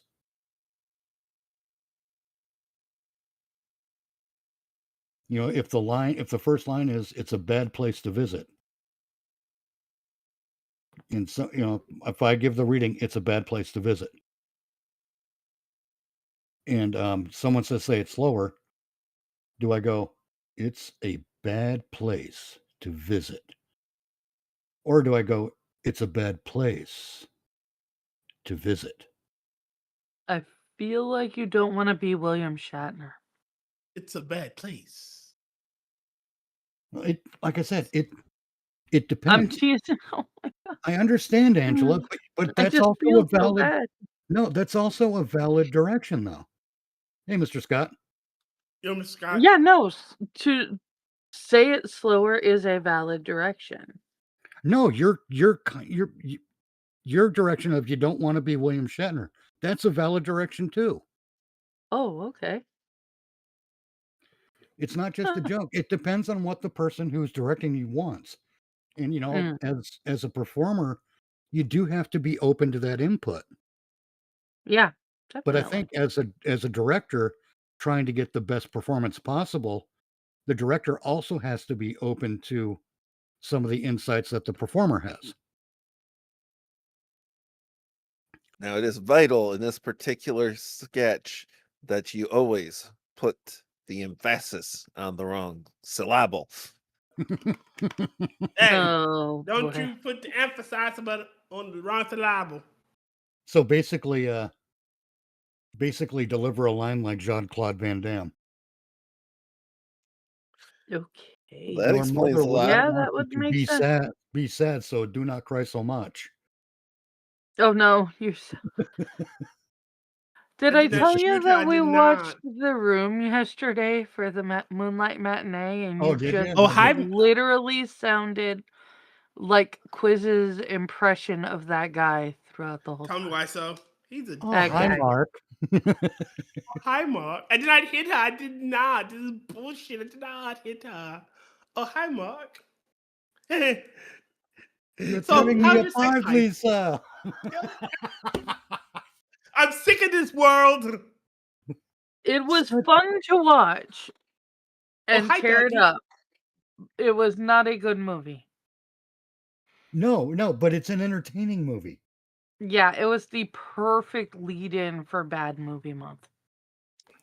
Oh, hi, Daddy. Oh, you're doing this to yourself the whole month. You're fucking insane, Angela. You need prayer. See, I honestly, didn't pick anything that was that bad. I think don't you should think- have. I think The Room would be a better way to end the month on. Yes. I don't think that anything else we've picked is as bad as The Room. Would Is y'all Samurai pick? Cop in the lineup? No. Is Miami Connection in the lineup? Is Time to Kill in the lineup? No. All right. We'll be back in a moment. I No, use the you guys restroom. have warned me badly enough that I don't think, unless Adam or Quiz ever recommends that, I am not putting that Which movie? up. Time to Kill. Not A Time to Kill. It's just called Time to So Kill. it was a Nicolas Cage movie he played in. It's set in World War One. Everybody else, Nicolas Cage supposed to be an Italian officer, right? Everybody else in this movie that's Italian officer has Italian accent. Nicolas Cage does not. Nicolas Cage is just Nick Cage. Mind you, this is young Nick Cage. This is I think this is immediately after Raising Arizona, I think. Oh, okay, that era. All right. Yeah, around that time frame, you know. Maybe even before Raising Arizona. Maybe, but it's before The Rock. It is probably around the time of Peggy Sue got married and that era. But it's supposed to be young. It's young Nicolas Cage again. He's World War One military officer, Italian, American accent. Perfect. That's a perfect storm. And that's just the tip of the horrible iceberg. Now I want to do a parody film that has people from a lot of different backgrounds, and everyone has the wrong accent. so just watch Maddie's Old Timey Radio. Or I was gonna say no you kind of want to do like they did in The Last Dragon, to where the Asians are acting black, the blacks are acting Asian. Yeah, but not just acting. Kind of full kit. So the American sounds Aussie, the Brit sounds Indian, Uh, I know how the you do this. Chinese guy sounds Texan. Uh, Well, yeah, you want the old 70s Chinese martial arts film where one guy has John Wayne's voice. And they're still doing the off where their audio sync is off by 1/8 Well, yeah, millimeter, off and by a it looks mile, audio sync, absolutely. yeah. Like he'll say, because again, bad dubbing. So, Ming Ching, what you did? Oh, that killed I me think back then. I'm with you on that, Mr. Scott. I always wanted Clint Eastwood to play old Bruce Wayne in a Batman Beyond movie I can't believe it was because this green. he would have nailed that. That would have been Mm. awesome. Yeah. Probably, I think Clint Eastwood is now actually too old to. I don't know if he's capable of acting anymore, to be honest. Which is too bad because the man's a hell of a talent. Oh yeah. you come yeah. to the say, God damn. I see your kung fu 95. is strong. Yeah, Steven Seagal is kind of a. Steven Seagal has become a self-parody. Yeah.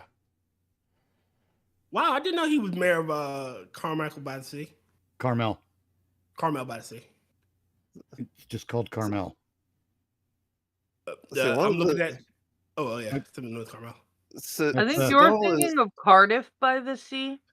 No, it says if you go to his his Wikipedia page, it says 30th mayor of Carmel by the Sea.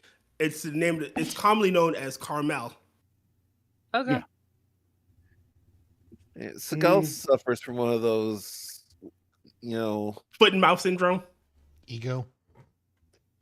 well, don't know. all of The that too. But he really is the same person. He's himself in every movie. Yeah. He's not an Yes. actor. He even when he was doing the when he was at the height of his career, yeah, he was clearly playing himself. Like what? How in the fuck is this criminal investigator? Fire marshal essentially. Yeah, I'm like the baddest motherfucker in all of existence. Well, he's not even playing himself. He's playing a version of himself. A crappy version. Yeah. See, if all of his movies were just parodies, it'd be perfect because he's a constant parody of himself. He's a self-parody. I feel like Mitch said those exact words at the beginning of this conversation. Exactly. Chuck Norris You know has how more we are. range than Steven Seagal. Oh yeah, actually he does. I just What? recently watched because Chuck Norris has an interesting career, and there's also an interesting phenomenon. I watched Code of Silence, the Chuck Norris movie. The cool thing about that is it's not a martial arts film. Hmm. It's a good cop versus bad cops movie. Hmm. And yeah, Chuck Norris does his Chuck Norris thing in it, but it's not a martial arts film. It's an actual movie with an actual story, I'm not saying martial arts films aren't that, but you go into a martial arts film with the expectation of you're getting a martial arts film. Yeah. Wait, so the villain isn't also like a 3 times black belt that keeps challenging him to a karate Exactly. match? Exactly. It's not that at all. It's a cop drama with Chuck Norris is in it. Yeah, his character does know karate, but that's not the focus of the movie. The focus of the movie is the story they're telling, and that's what makes it a good movie. I just watched another film on YouTube. Well, I listened to it while I did other things. Mhm. But it was a story about an axe murderer. But it was a real story. This is from 1980. And the Chuck Norris movie was an 80s film as well. But back then, movies could be movies without being so incredibly pigeonholed that they're just a rehash of a style of film instead of actually being a movie that tells a story. These movies told stories. Movies could be movies rather than being pretentious tripe. Well, kind of that, yeah. I mean, like, when they do a Star Wars movie now, they're not trying to tell a story. They're trying to create a science fiction epic. And that's the problem, is they're not trying to tell a story. They're trying to create a science fiction epic instead. And that's why the A newer lot of movies suck. memories. I literally want to just look at the people in Hollywood and just tell them, tell me a good story. Yes. They don't You wanted it understand- to be a good story? Your mileage may vary. Well, yeah, at Silver Raven Wings, he tried to do a supernatural flick called Against the Dark, but it was awful. Yeah, I've never seen it. I could tell looking at it, at the cover art and whatnot, it was a bad movie. I didn't want to bother with it. But they don't understand that the spaceships, the axe-wielding maniacs, and the axe-wielding maniac is at least a person who has a human story to tell in the movie. But all the blood and guts and all the spaceships and all the lasers and all that stuff, that's just set dressing and backdrop. That's not the story. It's an exciting element, yes, but it's not the story, and it never will be the story. It's sort of like how I feel about the first two Saw movies. I think they're great. Everything else is blood and gore. Yeah. Yeah, everything else is torture porn. Well, it's like you can do a slasher film to where it's not meant to. Hold on. Oh, God. I had to pop a toe. And it just be, bad and full of cliches and whatnot, and it still be enjoyable, but the characters still have to play it straight. And you can also do a slasher fic to where it's an actual story. You can also do the slasher fic to where you know nothing about the freaking murderer. I say this again. There needs to be, you need a character to root for, and it can't be the villain. Right. It says it can't be the villain. Well, it can, but the But problem you have there is you lose sympathy for the people he kills who are innocent. Yeah. Why? Like Because if they've painted them all to be assholes and caricatures yes. instead of having them be actual characters.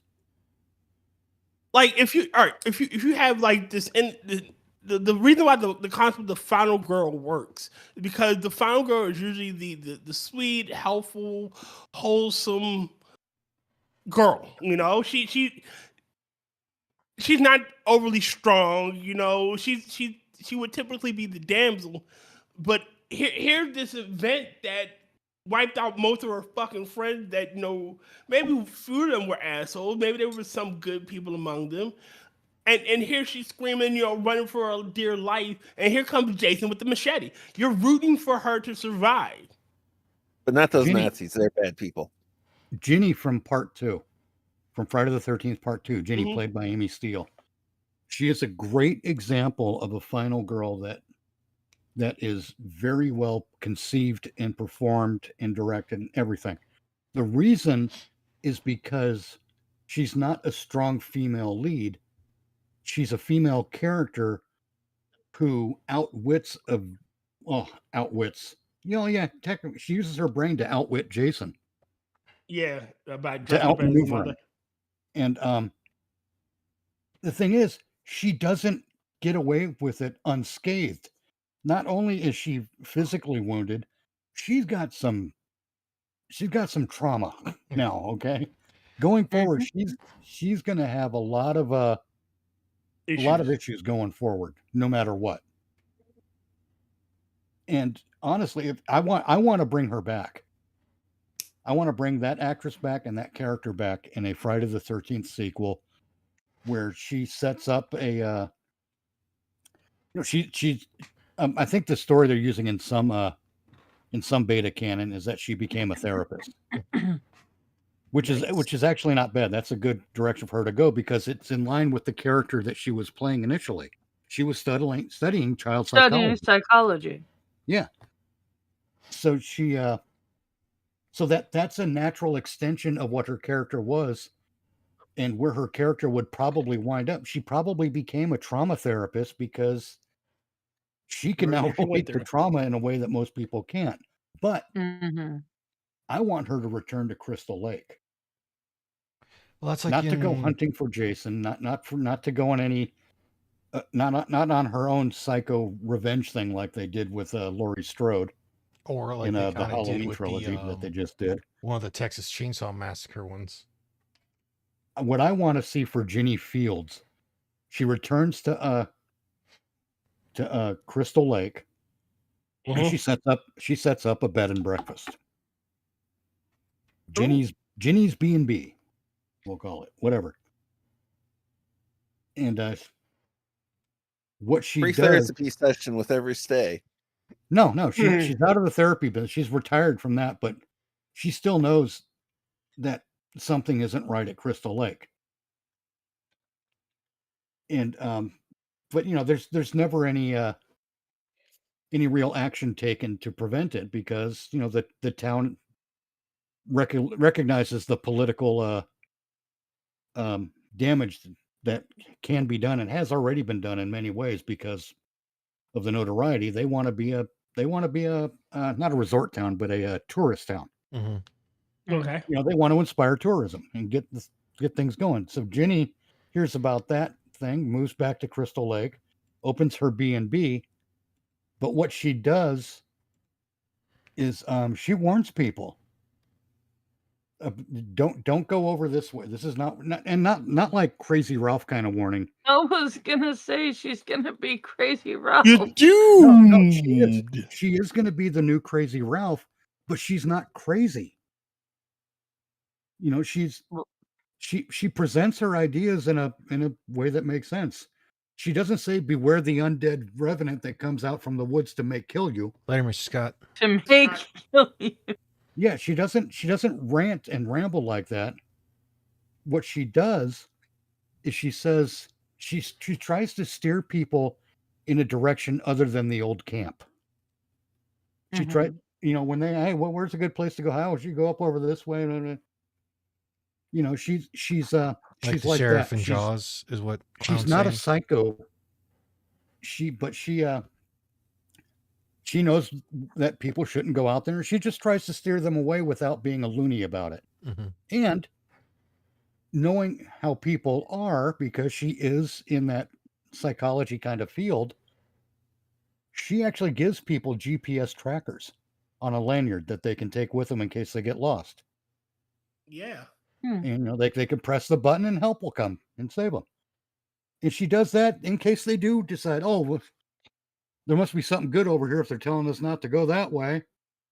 Because you always got those assholes, right? And she's going to know that. So she's actually she's not a loony, but she's still filling that Crazy Ralph kind of role, but she's just not a loony bird. Mm-hmm. She's not goofy about it. She's smart about it. And I think that would be a good element to have in a new Friday the 13th film. And get Amy Steele back in to play the role. It would be perfect. I do know that If you're getting there's away from movie tech to converting that, if I was actually going real tech making GPS trackers like that, they'd have 3 buttons. The first one locks in a coordinate where you are right now. The second one activates basically directional trigger to go back to your original locked in location. The third one calls for help. Okay. The difference between the hey, I can walk out of here on my own, I just don't know which direction is the right one, to yeah, I fell and broke my leg and I need some help out of here. Yeah. But either way, there is a panic button on it. Yeah. It's got options, sure. And Ginny would run people through it like it's a spiel. And to up the ante a bit, Ginny has a daughter who's who's finally come to visit from college Mhm. with some of her friends to Canada stay at the B&B and check things out. That Uh-oh. we have some young people who can get into a mess, and we have a little bit of a legacy now Listen, with her daughter. I know there was one movie that came out that did like kind of the strong female lead final girl, where it's girl, she goes to a dinner with her boy, I think it's her fiance, and her fiance's rich, and then while they're there, the place gets hit by criminals that are killing off the people and whatnot, and she decides to fight back, but you also find out that her parents were in like a prepping cult. And it's not like she's dispatching these guys with ease. She's using whatever she has around her to fight. And she gets pretty fucked up as well. Yeah. But she does the whole thing of, I'm not going out like this. If I go out, I'm going down fighting. I'm gonna take as many of you fuckers with me. Yeah, because like one of the whole things they have for the final thing is she's basically struggling with one of, I think it's either her ex fiance or one of the guys, and like a cop's like, hey, get off of him, and she doesn't know it's a cop, so she grabs the gun and almost fucking kills him. Because apparently, just to ruin, like I said, I can't remember the name of it, but to ruin the story, you find out her fiance and her fiance's brother set up the whole thing to kill off the rest of the family to get all of the inheritance. Yeah. Lovely. I think I've seen that one actually. I haven't seen The Menu with Ray Oh, I Fiennes. love The Menu. The Menu was fantastic. Isn't that the one where he did it to all the people who like complained about his food, and then even says the one thing to the one guy that criticized and tried to make him make a meal because like he got into it by bringing an escort with him? See, I saw the menu today. I decided on an olive burger with fries and a cannoli. Okay. Not that kind of menu. Oh, never mind. Because I know there's the one like somewhat psychological horror movie where it's like Got the Chef, and he basically gets a bunch of either people who have criticized his food or they're real fucking hoity-toity because of money. That is the one that we're talking about. Okay. Because that's the one where they always have the picture or the meme of it to where the main chef whispers something into the one dude's ear before he then walks out and basically offs himself. Yep. The more I'm thinking about, what was it? Further up in the chat, Silver writes, "Final girl trope is better than strong female character any day." I agree. They turn Laurie Strode from final girl to strong woman lead, and it sucks. I agree. Now, here's how I would write Ginny. Ginny is not the strong female character. She's a smart female character. Yeah. That's how I would write her. Because, like I said, she's not presenting as insane. She's working within the system, as it were, by opening a B&B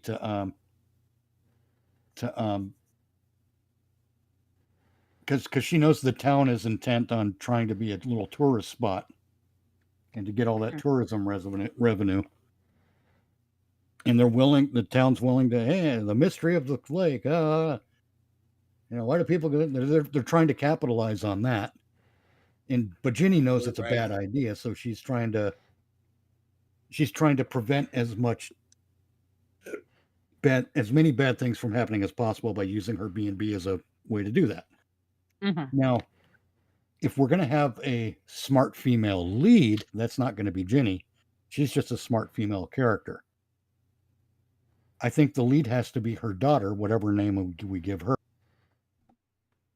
And her daughter's not going to, I hate the thing where they, the mother's a psychiatrist, so the daughter's going to be one too. I hate that shit. That's stupid. Like your kid doesn't have its own preferences, beliefs, and desires. Like, it's Sherlock Holmes' kid, so they must be smart. No, Sherlock Holmes' kid was probably a fucking moron. Yeah. The way I would have it is while Ginny specializes in psychology and all that stuff, her daughter should probably be in college for one of the STEM things, the technology stuff, electronics and all that shit. And that would actually be a good way to play it, because if Ginny's handing out GPS units and that panic button's being hit several times before Jason can smash the GPS units, then if Ginny's daughter winds up out that way and finds scattered pieces of these GPS units, perhaps she can rig one to work. So, or you can go like it doesn't necessarily have to Unbroken be a parts STEM from this field. one, unbroken parts from that one, and Yeah. Well, the You electronics would you need also tools for that. have to have the tools, the soldering iron, and shit like that. So, like, Well, yeah, but she Yeah. could also make them work if she held pieces together and there was a power source. plausible, but, I depending on, don't- on it is, it's exponentially more difficult without actual tools. Yes, it is. That's the point, though. Mhm. It wouldn't be like, oh, here's a perfect ping we can follow. It'll be there the whole time we're tracking it down. No, she might get a single ping off. Yeah, that's all she needed. Yeah, and from that point on, all she can do is fight and try to Just make her one way thing. back. That, or she does the thing like some of them do to where they do in some things where it's like she gets it to work, but instead of keeping it with her, she leaves it in one spot and then tries to basically move around it to keep fighting, but maybe. to have it going. But I was gonna say, it's like she doesn't necessarily have to be in a STEM field. She could still go into a field to where she wants, because her mom wanted to help people, she wants to, but she doesn't understand things like her mom does. Maybe she's more medically minded. Maybe she wants to get into law enforcement or something. Yeah, Because that's like but you even can. then, I think with a female character being either military or law enforcement, you run into the trap of tough girl syndrome. Yeah. Where maybe she could handle herself if she's armed, but once that advantage goes away, she's dead. If you see what I mean. Yeah. Because that's the way they'll play it. They'll play it as, oh, she trained to be a cop, so she knows every martial art and can kick Jason's ass. No, that's not going to happen. Yeah. That's why I said it's that whole thing they have to go about it. That's where I still have to watch it at some point, but the offshoot from the John Wick movies, Ballerina. Because like at one point she has the interaction with John Wick, and he's explaining to her that even with knowing martial arts, these guys also know them, and they're gonna kick your ass. You're gonna have to use what's around you. And she's like, "Well, isn't that fighting dirty?" And he's like, "Yeah, that's how you survive." Yep. Exactly. So it's a rules of fairness are for people who sit on the sidelines while other people bleed and die. Oh. See, this again, this is why that's why Ginny in part 2 works so well, is because she used her brain. If we can create a character with her daughter that also uses her brain, just not in the same way Ginny did, Yeah. then we get, we have a compelling character and a compelling story, really, and a possible new legacy, since the Jarvis thing is essentially over. Because I mean, where else can you take the Tommy Jarvis thing at this point after Never Watch Alone or Never Hike Alone? Sorry, accidental advertisement.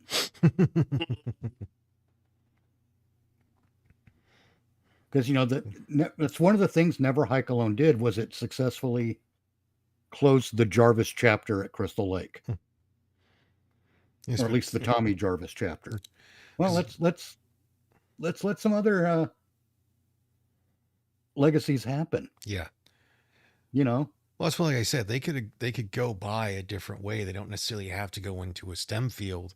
It's just, if you're gonna do the I strong agree. female character, you can't do what all of them want to do. We're like, oh, we're just gonna make her badass, and this, 5'4", 120-pound woman's gonna be beating up 6-foot dudes that are jacked and weigh 265. Yeah, exactly. That's why I want to give her a background in something that where you wouldn't think someone who's good with computers is going to beat Jason at his own game. Yeah. But they might, depending on how they think. If she's a good strategic thinker, it doesn't matter what her tools are, she'll find a way to use them to her advantage. Ooh, I think I got a good idea for that whole thing for like how she contacts her mother, and just hear me out on this one, because we have whatever the father was and whatnot, but one of the things that she used to do with her father all the time, and she still kind of does it as a hobby, ham radio. Oh, yeah. So she figures out with the parts that are around basically how to make a shortwave radio so she can contact her mom. And then you kind of go from there of like, that was a minor hobby that she's into. And like her friends try to give her shit for it. And it's like give her shit as a joke for it and whatnot, because they're all a bit eclectic. See, that would work too. Because of a couple of... What's that? I said I'm fading. Yeah, Oh, it's all been right. 2 hours. I think we're going to call it here. All right, well, we'll discuss it later. We'll 'Cause discuss I it can tonight, take these ideas and run forever. Oh, yeah. Mitch. We can What? discuss it tonight. Minions. Oh, true. Mm-hmm. Yeah, you're not the only who I had a bout of that earlier, to where just out of nowhere, I'm like, oh God, I'm yawning and trying not to freaking fall asleep. Yeah, that's what Even though I'm my doing here. mind's I'm like, racing like a fucking 8 miles a minute. Real quick, Silver Raven wearing wing writes, I think people forget Jason isn't an intelligent character. He's a brute and super strong and durable. It wouldn't take much to outsmart Jason to figure out how to beat him until next time. Mm-hmm. You're half right. Jason may not be hyper intelligent, but he's not stupid either. No, he's He's quite demonstrated that capable he's not an of idiot. basic reasoning, and he's capable of monkey see, monkey do. Uh-huh. But anyway, That good was night, cool. everyone. you Let these know, guys Night, get some y'all. sleep. So don't forget, Right. Tomorrow is Cinco de Mayo, since we're into the 4th on the East Coast. And next week for Mother's Day, because it just happened to be that, I got to keep scrolling down a bit, we will be watching and reviewing The Runner, starring Nicolas Cage. To where in the aftermath of the 2010 BP oil spill, an idealistic but flawed politician is forced to confront his dysfunctional life after his career is destroyed in a sex scandal. oh my. Oh boy. But Sunday's also Mother's Day, so if she's still with us, give her a call if you don't see it. Talk to him very often. Not going to do the whole thing one of my old NCOs used to say. It's like, you should buy her flowers, blah, blah, blah. It's like, yeah, you don't say the same thing for your dad and all the shit he sacrificed. Shut the fuck up. Give your parents a call. Tell them you love them. Yes, I do. That was, Well, I see I meant, you're- and that individual himself. Okay. No, there are so are that people that places you among generally. an exceptional group, Angela, and good on you for it. Good night, everyone. Have Good a night. Kyle. Good night, y'all. And later. say line. Be safe. Oh, go to the movies. It's like we're not on a movie review, so it's not as pertinent. Yeah, I know, but he told me. Hey, thanks for tuning in. Join us again next week, or you can check out the other people in the panel in the description and see us again plausibly on one of their channels, or just check out what work they've done. Have a good week, everyone.